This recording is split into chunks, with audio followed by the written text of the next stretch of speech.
Octubre de 2007. La UIS desarrolla la Operación Huracán Verde en la provincia de Esmeraldas, donde logra incautar casi 4 toneladas de cocaína de propiedad de las FARC. En el contexto de esa operación, detectan la entrada de un avión marca Grumman, tipo GLF-2, que aterrizó sin autorización previa en el antiguo aeropuerto Mariscal Sucre de Quito. Increíblemente, el avión permanece 13 días en el hangar presidencial. El avión que utilizaron los narcotraficantes, recuerdo el nombre del piloto, era Miguel Arévalo Kressler, mexicano, era militar, piloto. Él vino con este avión y llegó a estacionarse en el hangar presidencial. En las llantas de ese avión trajeron el dinero para comprar la droga. El avión, era un avión privado, y de acuerdo a la ley, los aviones o los vuelos internacionales solo podían realizarse por 2 aeropuertos, que era el de Quito y el de Guayaquil. Entonces, este avión ingresó lógicamente al aeropuerto de Quito, pero cuando ya iban a hacer la operación los narcotraficantes para cargar la droga, se trasladó al aeropuerto de Táchina. En Esmeraldas llegó el avión y la droga ya estaba en camino. Lamentablemente, por la penetración también hacia la Policía Nacional a grupos, pudieron darse cuenta de la operación que estábamos haciendo nosotros, nos tocó adelantar y el avión despegó desde Táchina y fue a México. Nosotros capturamos la droga, capturamos la estructura de los narcotraficantes y pudimos ya establecer más amplio la estructura que estaba relacionada justamente con las FARC. De acuerdo a los convenios que tenemos en México, se logró enviar la información. El avión llegó a México, el avión fue detenido y el piloto también. Cuando hicieron un escáner de todo el avión, encontraron las partículas de droga. O sea, no era la primera vez que ese avión iba a transportar droga. Entonces ya determinamos cómo funcionaba esto. Y ahí pudimos observar muchas de las cosas. Por eso digo, la penetración del narcotráfico a las instituciones gubernamentales. Gracias a Huracán Verde, la UIS pudo determinar varios nexos de las FARC con miembros de la Policía Nacional y, lo más grave, con funcionarios del gobierno de Rafael Correa. Dentro de la investigación policial, se estableció que José Ignacio Chauvin, en ese momento funcionario del Ministerio de Gobierno, fue quien retiró dinero en efectivo de la aeronave mexicana para la compra de droga a las FARC. En la investigación, surgen por primera vez vinculados al poder político los nombres de los hermanos Jefferson, Miguel y Edison Ostaiza, generando enorme incomodidad al interior del gobierno. Nosotros pudimos ya determinar que esto no era una estructura únicamente de narcotraficantes. Aparecieron ya las FARC, aparecieron las relaciones con el gobierno nacional, con ciertos funcionarios del gobierno nacional, del gobierno de Rafael Correa. Entonces, lamentablemente, eso puso en evidencia, o los políticos ya echaron un ojo y dijeron, estos están yendo por un camino diferente. Entonces dijeron, a ver, ahora vamos a querer estructurar que todas las operaciones tienen que conocerla arriba para ver si también no va a salir golpeado alguna otra persona. Nosotros desde las FARC agradecemos ese esfuerzo de todos quienes participan de este Congreso. Febrero de 2008.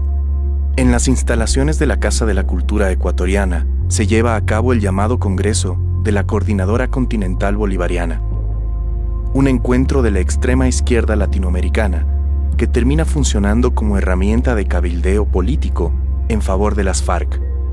La autorización para ese evento fue solicitada por María Augusta Calle, militante del partido de gobierno. Terroristas de las FARC vinieron del ETA, vinieron de Perú, del Tupac Amaru, de Bolivia, entonces eso ya veíamos que era otra estructura. Aquí yo supe que había gente de la ETA porque el embajador de España me vino a decir que cómo era posible que se hayan reunido en Angostura o en Quito, guerrilleros de todo el mundo. Hubo una gran conferencia internacional de la que luego salieron como en un picnic guerrillero al campamento de Angostura, antes del bombardeo. Los objetivos políticos de este Congreso fueron consolidar frentes de apoyo a las FARC, cabildear para su reconocimiento como fuerza beligerante y discutir la conformación de un ejército en América Latina dirigido por ese grupo. Esperamos que este Congreso produzca conclusiones, tareas, definiciones que contribuyan a hacer realidad el pensamiento bolivariano. necesario que nos pronunciemos en este Congreso por la libre autodeterminación de los pueblos, para que la insurgencia colombiana sea reconocida como fuerza beligerante, para que sea excluida igualmente del listado de los terroristas. Empieza a Correa a no determinar a los grupos terroristas como tal, porque claro, se iría contra muchas leyes internacionales. Entonces ya no los determina así. Y ya no determina por eso tampoco a ningún grupo político ni que se lo determine como terrorista. Un grupo subversivo, ¿no? Que no estoy en absoluto de acuerdo con ellos.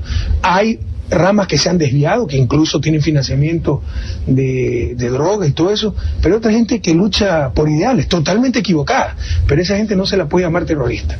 3 días después de ese encuentro, el 1 de marzo, las Fuerzas Armadas colombianas bombardean el campamento de las FARC en Angostura, territorio ecuatoriano. A ver, Emilio, continuate un ratito, tengo una llamada supuestamente urgente del presidente Uribe.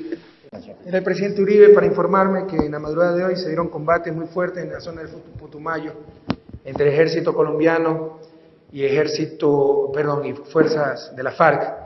Es que primero se enteró Colombia de lo que estaba pasando en el Ecuador, que lo supo él, porque la llamada de Uribe no le indicó de la magnitud del fenómeno, sino como que había habido una persecución en caliente que podría haber traspasado la frontera.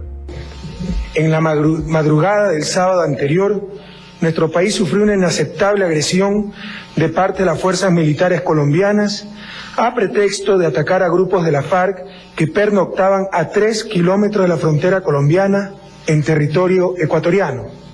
La inteligencia y el gobierno ecuatorianos son tomados por sorpresa, ya que Estados Unidos y Colombia actuaron por su cuenta. ¿Por qué lo hicieron? El hecho cierto son los motivos de Uribe para invadir. Muchas otras cuestiones previas que había denunciado la presencia de guerrilla en territorio ecuatoriano, campamentos que no tenían la condición del de Angostura, que era más estable, pero campamentos transitorios, cuando iban los militares a ver qué estaba pasando, ya se habían ido. Es decir, alguien les decía, va a haber una incursión de la Fuerza Armada. Frente a esa duda de que había infiltración, alguien sabía los movimientos tácticos estratégicos del ejército contra la guerrilla. Entonces, en ese campamento, una vez que se produjo el bombardeo, se encontraron evidencias del financiamiento a las campañas de Correa, de la vinculación con el registro civil, de los vínculos con las personas que visitaban el campamento y eran funcionarios del gobierno de Correa, como el señor Chavín, que fue subsecretario de gobierno. En nota enviada al secretariado, explico sobre la ayuda entregada a la campaña de Rafael Correa de acuerdo a su instrucción. Sí, lo de Angostura fue la punta del iceberg, como decía, de un fenómeno que se había profundizado en el Ecuador más de lo que la gente sabía. Encontrar cartelones del registro civil ecuatoriano en el campamento de Angostura era un indicador del volumen de la penetración y los vínculos que manejaban en la FARC para con gente del territorio ecuatoriano. Luego de que la UIS revelara las relaciones entre las FARC y el gobierno ecuatoriano, el comandante Silva fue acusado de vender información a los Estados Unidos. Fui develado. O sea, yo trabajaba en un tema que era sensible, peligroso. Narcotráfico, terrorismo internacional. Y el presidente, Rafael Correa primerito, en sus famosos enlaces, en los que nos venía y nos decía, sinvergüenza, traidor a la patria, que esto, que el otro. Que el presidente de la República, públicamente, tome tus datos y ponga tu fotografía y te diga, él es, ¿qué está diciéndole? Aquí está, señores, el que hizo todas las operaciones contra ustedes. Ya no está en la policía, así que ya no tiene ningún respaldo político ni legal ni institucional. Aquí les dejo en bandeja de plata, por favor. Me expusieron públicamente ante los narcotraficantes, ante los terroristas, porque yo ya entendía hacia dónde iba todo esto. Querían mi cabeza. Con el el desmantelamiento de la Unidad de Investigaciones Especiales y tras el retiro de la cooperación internacional, el Ecuador quedaría aislado en la lucha coordinada para neutralizar a las organizaciones internacionales del delito. ¿Por qué se desmantela el Servicio de Inteligencia Nacional, acusándolo de estar al servicio de los Estados Unidos? Porque estaba haciendo lesiones al narcotráfico en el Ecuador en alianza con el Servicio de Inteligencia colombiano. Entonces, eso es lo que hicieron. Luego, ¿qué crearon? Crearon la famosa SENAIN, que ya todo el mundo conoce para qué sirvió. Para perseguir a políticos, opositores o a las personas que estaban opuestas al gobierno de Correa. Para eso sirvió. Pocos meses después, a partir de un mandato constituyente, las fuerzas estadounidenses abandonaron definitivamente las instalaciones de la base de Manta. Que no se renovará el convenio de la base de Manta, que aquí no hay equívocos, que no hay paso atrás, que no se renovará el convenio de la base de Manta. Sin contar con la vigilancia del ejército estadounidense, Ecuador tenía la urgencia de monitorear sus cielos. Para ello, se adquirieron radares chinos que nunca funcionaron. Nosotros nos quedamos años sin radares. ¿Cómo puede ser posible? Y cuando se hablaba de estas cosas en las primeras informaciones que le transmitíamos al gobierno, Correa decía no saber nada. En síntesis, Ecuador cambió a una unidad de inteligencia contra el crimen organizado por una unidad de inteligencia política. Expulsó a su principal aliado en el combate contra el narcotráfico y dejó de vigilar sus cielos.